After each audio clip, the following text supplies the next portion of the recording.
Bonjour, bonjour, bienvenue sur Vénère Raisonnant. Nous sommes très heureux d'être avec vous. Dans cette mini-capsule, réponse à l'islam. Pourquoi Allah n'a pas de fils? Vous allez comprendre que lorsque vous faites face à des musulmans et vous leur dites Jésus est le fils de Dieu, peut-être vous avez l'impression qu'ils ne comprennent pas, mais si vous ne comprenez pas ce que je suis en train de partager avec vous aujourd'hui, vous n'allez pas comprendre ce qui est dans l'esprit des musulmans. Pourquoi Allah n'a pas de fils? Déjà dans la sourate 9, le verset 30, on peut lire, les chrétiens ont dit, le Messie est le Fils de Dieu, qu'Allah les anéantisse. Comprenez déjà, Allah doit anéantir tous ceux qui croient que Jésus est le Fils de Dieu. En fait, il n'y a que un chrétien écuménique ou ignorant qui peut s'asseoir et dire, l'islam et le christianisme peuvent fonctionner ensemble.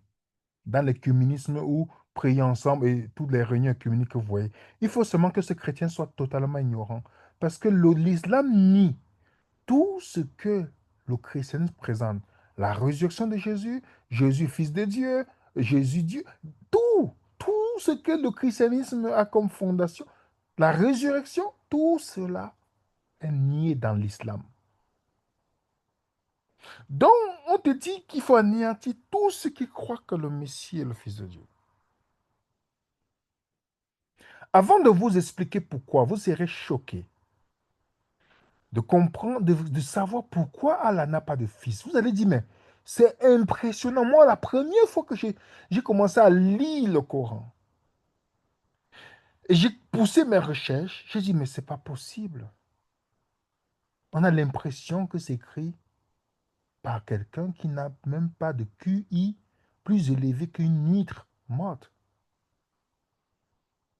Et je vais vous démontrer. Regardez vous-même. Avant de vous expliquer, je veux d'abord qu'on voit deux mots en arabe. Walat et Ibn. Walat et Ibn. Lorsque vous voyez dans le Coran, ou quand on dit l'expression Walat, ça signifie un enfant ou un fils que vous pouvez avoir par le biais des rapports sexuels. OK? Tandis qu'Ibn, c'est dans un sens figuré ou symbolique. Par exemple, vous allez voir la plupart des sourates où on dit qu'Allah ne peut pas avoir de fils, en fait, c'est le mot Walat qui apparaît, c'est-à-dire rapport sexuel. Un fils il ne peut pas avoir de fils à cause des rapports sexuels. Vous allez comprendre pourquoi il ne peut pas avoir un fils par rapport au rapport sexuel. Je vais vous donner tout à l'heure. Lorsque vous dites, par exemple, votre enfant fait des bruits, vous dites, regarde-moi le fils du diable là. Est-ce que le diable a conçu cet enfant ou c'est parce que le caractère de l'enfant est similaire à celui du diable? Oui, bien évidemment. Mais vous allez voir que quand le musulman te dit, Allah n'a pas de fils, c'est voilà qui apparaît. Prenons un exemple. Sourate 19. Le tout miséricordieux s'est attribué un enfant. Ils ont dit, le tout miséricordieux s'est attribué un enfant. Vous avancez cette là une chose abominable. Dans le verset 91, du fait qu'ils ont attribué un enfant au tout miséricordieux, alors qu'il ne convient nullement au tout miséricordieux d'avoir un enfant. Dans la sourate 72.3, verset 3 nous dit, en vérité, notre Seigneur, que sa grandeur soit exaltée, ne s'est donné ni campagne ni enfant. Et voici la réponse, la sourate 19. Pourquoi est-ce qu'il ne peut pas avoir d'enfant? Pourquoi Allah ne peut pas avoir de fils? Il vous donne la réponse. Vous pouvez noter. Notez cela. Discutez de ça avec vos enfants. Discutez, comprenez, vous allez comprendre. C'est très important, les amis. Voici pourquoi il ne peut pas avoir de fils. Sourate 19, la sourate de Myriam. Ils ont désigné des associés à Dieu, les djinns, alors que c'est lui qui les a créés. Ils lui ont inventé dans leur ignorance des fils et des filles. Gloire à lui. Il transcende tout ce qui lui attribue. Créateur des cieux et de la terre, comment aurait-il un enfant, le mot Walat, quand il n'a pas de compagne? Vous avez compris pourquoi Allah ne peut pas avoir de fils? Parce qu'il n'a pas de compagne. Le Dieu dans l'islam ne peut pas avoir de fils parce qu'il n'a pas de femme. Donc c'est pourquoi dans la conception des musulmans, c'est dur d'accepter le fait qu'on parle de que Allah a des relations sexuelles. Et eux, ils pensent, quand vous dites que Dieu, Jésus est le Fils de Dieu, ils pensent que Dieu a les rapports sexuels. Voilà, c'est une religion qui est basée sur le sexe et la guerre. C'est tout ce qui rentre dans leur esprit. Car dans leur esprit, la seule façon qu'elle a pu savoir un fils, il faut qu'il ait des rapports sexuels. Pourtant, ce n'est pas ce que le christianisme dit. Mais voilà ce qu'on leur fait comprendre dans les écoles coraniques. En lisant le Coran, voilà ce qu'ils comprennent.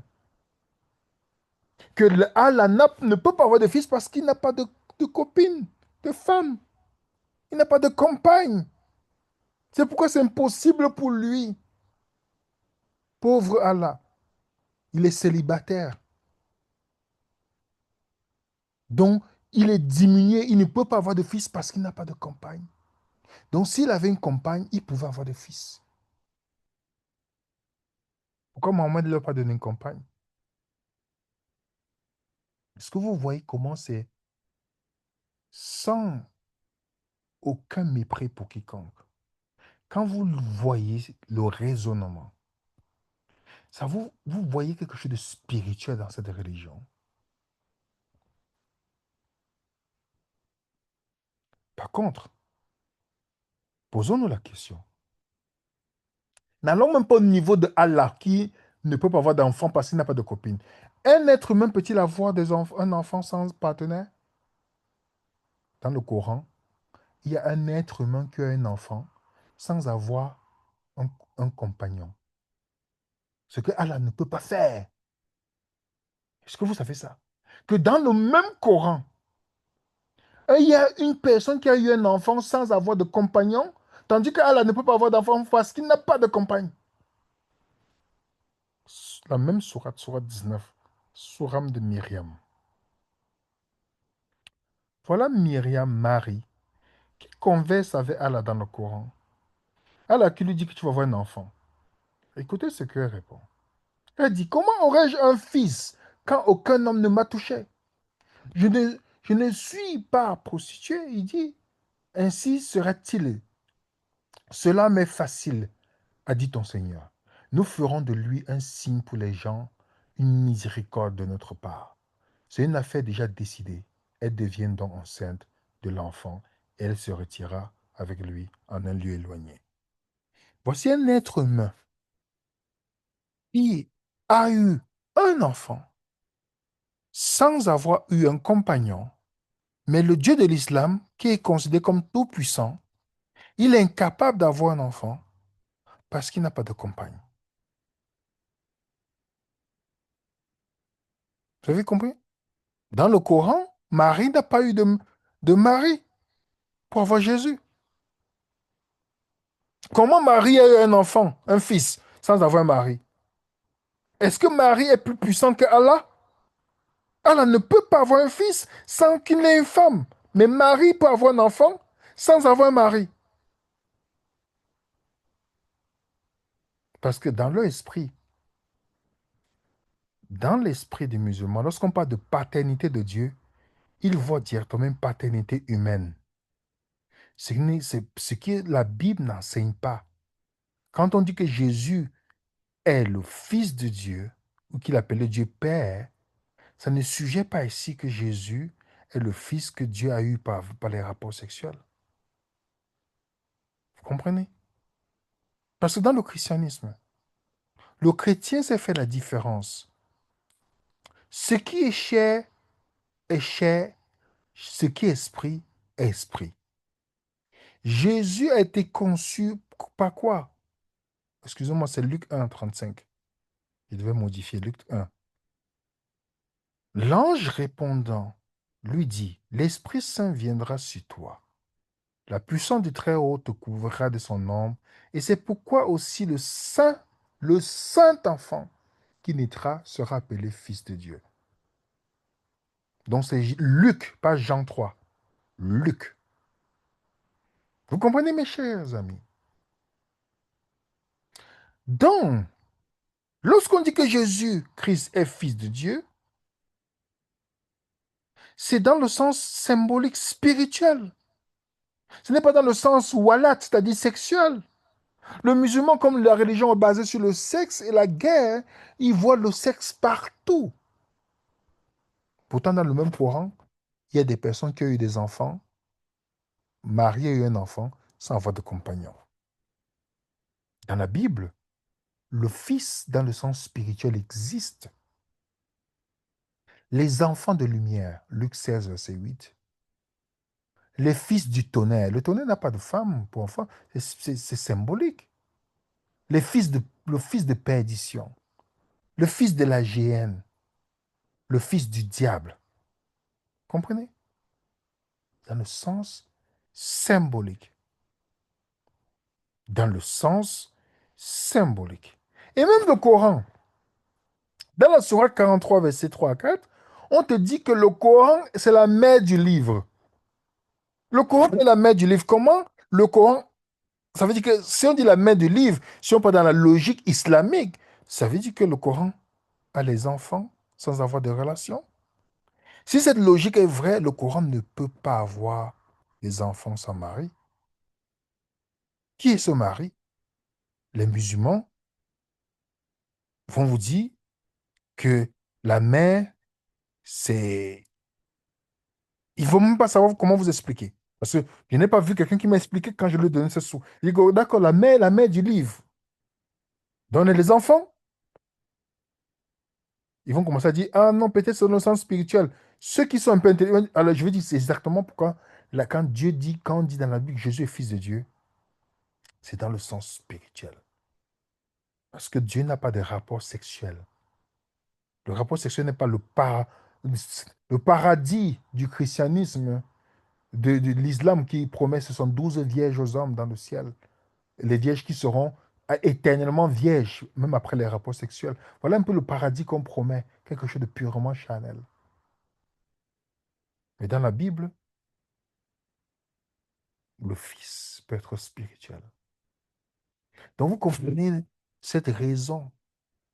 Pourquoi est-ce que dans l'islam, Allah n'a pas de fils? Quand les musulmans disent Allah n'a pas de fils comme vous les chrétiens, c'est parce que Allah n'a pas de compagne. Il est tellement fragile, frêle, faible, incapable, que Marie peut même avoir un enfant sans avoir un compagnon. Ce qu'Allah ne peut pas faire. Il dit, vous diront, Allah est tout-puissant.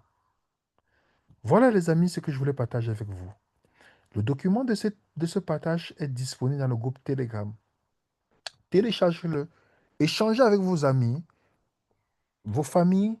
Comme ça permet de rester dans notre esprit et ça vous équipe pour mieux répondre lorsque vous serez face à des personnes qui vous poseront des questions ou qui échangeront avec vous sur cette question. Mettez un coup de pouce et dites-nous ce que vous pensez en commentaire. Que la paix et du Seigneur soit avec vous au nom de l'équipe Venez Raisonnons. À très bientôt.